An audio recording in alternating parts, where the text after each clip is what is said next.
Terrasson organisait ce week-end une fête à la noix, comprendre le fruit du noyer, pas l'expression. Fête d'autant plus sérieuse qu'à cette occasion, la commune de Dordogne fut proclamée hier capitale de la noix. Et à cette occasion, Anna Déborah Cohen et Sébastien Delalot y ont rencontré un producteur passionné du Lot. En voici une qui traverse toutes les modes sans prendre une ride. La noix, celle que l'on grignote, celle qui chatouille les papilles et gratouille le palais, celle que l'on décortique, celle qui huile, qui farine, qui enivre, et celle que broie allègrement Jean-Luc Castagnier, nuciculteur et huilier du côté de Martel dans le Lot, et qui pour l'occasion a monté un moulin itinérant afin de faire découvrir son travail au plus grand nombre.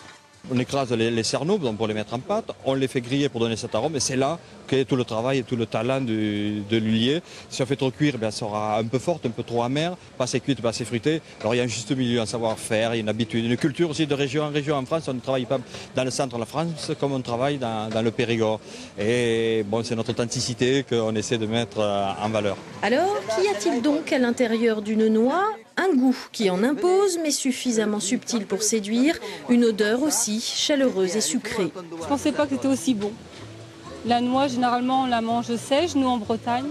Donc ici, ça m'a permis de la goûter différemment. Voilà. Je pense que la prendre en salade après par la suite. Et dans cette noix, qu'est-ce qu'on y voit ? De multiples déclinaisons possibles, dont certaines très surprenantes. Que diriez-vous par exemple d'un massage à l'huile de noix ? Faudra y penser, sérieusement, mais pas si chaud que ça. C'est très chaud là. Chaud comme le soleil qui cognait véritablement cet après-midi aux portes du Midi.